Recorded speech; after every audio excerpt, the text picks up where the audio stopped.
नमस्कार, सप्तधारा न्यूजमध्ये आपले स्वागत आहे।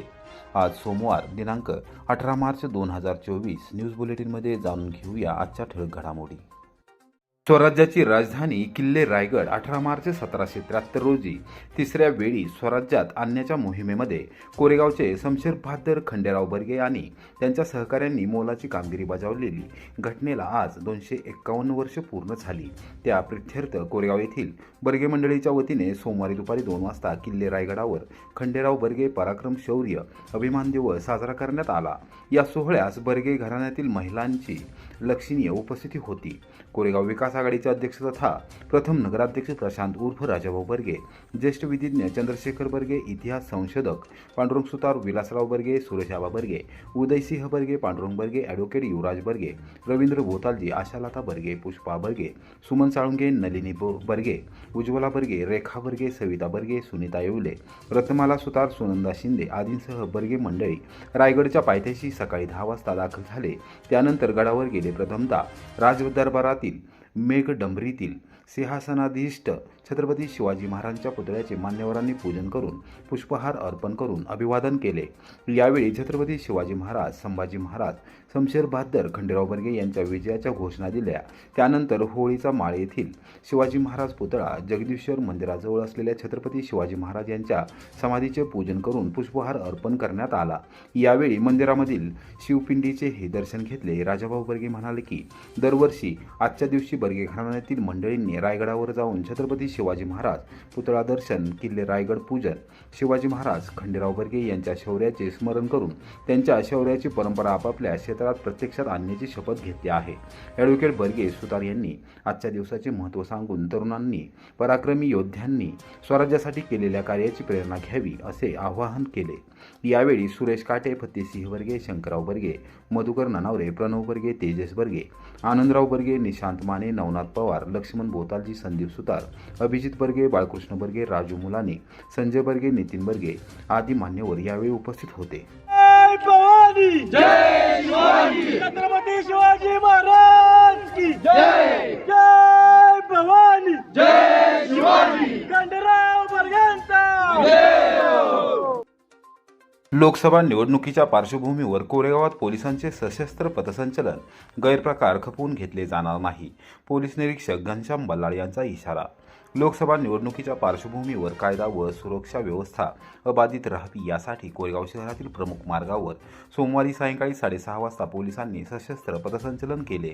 सातारा ग्रामीणच्या उपविभागीय पोलीस अधिकारी सोनाली कदम व कोरेगावचे पोलीस निरीक्षक घनश्याम बल्लाळ यांच्या नेतृत्वाखाली पोलीस ठाण्यापासून सशस्त्र संचलनास सुरुवात झाली।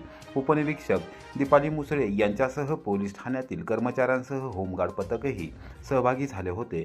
पोलीस ठाणे, जुना मोटार स्टँड, आझाद चौक, नवीन एसटी स्टँड, मेन रोड शहरातील विविध परिसरातून पथसंचलन करण्यात आले। पोलीस वाहनांचे सायरन जोरजोरात वाजत असल्याने नागरिकांनी संचलन पाहण्यास गर्दी केली होती। लोकसभा निवडणुकीच्या पार्श्वभूमीवर कायदा व सुव्यवस्था चोख ठेवण्याबरोबरच गुन्हेगारी मोडीत काढण्यासाठी पोलीस दल सक्षम आहे हे सर्वसामान्य जनतेला समजून यावे यासाठी कोरेगावात शहरात सशस्त्र पथसंचलन करण्यात आले। निवडणूक आयोगाने आदर्श आचारसंहिता लागू केली असून त्याचे काटेकोरपणे पालन करण्यात येत आहे। पोलीस दलाच्या वतीने दिवसा व रात्री गस्त घातली जात असून कोणत्याही परिस्थितीत गैरप्रकार खपवून घेतले जाणार नाहीत। पोलीस दल तात्काळ कारवाई करणार आहे अशी माहिती पोलीस निरीक्षक घनश्याम बल्लाळ यांनी दिली। पिंपरीत लोकवर्गणीतून नव्याने बांधण्यात येत असलेल्या ग्रामदैवत श्री बाळसिद्धनाथ मंदिराची आमदार बाळासाहेब पाटील यांनी केली पाहणी। ग्रामस्थांचे केले कौतुक। पिंपरी तालुका कोरेगाव येथे ग्रामस्थांच्या पुढाकारातून आणि लोकवर्गणीतून नव्याने बांधण्यात येत असलेल्या ग्रामदैवत श्री बाळसिद्धनाथ मंदिराची सोमवारी सायंकाळी 6 वाजता माजी मंत्री आमदार बाळासाहेब पाटील यांनी पाहणी केली। यावेळी प्रमुख पदाधिकारी त्यांच्या समवेत होते। ग्रामस्थांचे श्रद्धास्थान असलेल्या श्री बाळसिद्धनाथाच्या मंदिरासाठी सर्वजण एकत्र आले आहेत, ही आनंदाची गोष्ट आहे। ग्रामस्थांनी पुढाकार घेऊन लोकवर्गणीतून मोठ्या स्वरूपाचे नवीन मंदिर उभारत आहेत, त्याबद्दल आमदार पाटील यांनी ग्रामस्थांचे तोंड भरून कौतुक केले। राष्ट्रवादी काँग्रेस शरदचंद्र पवार पक्षाचे जिल्हाध्यक्ष सुनील माने कोरेगाव तालुका शेतकरी सहकारी खरेदी विक्री संघाचे चेअरमन शहाजीराव क्षीरसागर, संभाजीराव गायकवाड, आनंदा कोरे, ॲडव्होकेट अशोकराव पवार, वसंतराव कनसे, शशिकांत भोसले, भागवत घाडगे, दीपक नाईक, सतीश गायकवाड, बाळासो पवार, बाबासाहेब भोसले, जितेंद्र भोसले, बापूराव चव्हाण, किरण जाधव, एकनाथ पवार, शिवाजी पवार, शहाजी कनसे, राजाराम कदम, आनंद पवार, सोमनाथ पवार, किरण साळुंखे, अनिल निकम, मानसिंग पवार, रणजित भोसले, अनिल चव्हाण, गणपत पवार, नामदेव कनसे, सरपंच सौ शैलजा पवार, सौ यमुना स्वामी, निर्मला प्रकाश पवार, सौ सीमा साळुंखे व ग्रामस्थ यावेळी उपस्थित होते. जायगाव येथे गावठाण डीपी व डिजिटल शाळेचे मान्यवरांच्या हस्ते लोकार्पण, ग्रामस्थांनी व्यक्त केले समाधान. जायगाव येथे गावठाण डीपी व डिजिटल शाळा लोकार्पण सोहळा मान्यवरांच्या उपस्थितीमध्ये सोमवारी सकाळी 11:30 वाजता करण्यात आले. दोन्ही उपक्रमाबद्दल ग्रामस्थांनी आनंद व्यक्त केला. जायगाव आता सर्वच बाबतीत परिपूर्ण होत असल्याबद्दल समाधान देखील व्यक्त केले.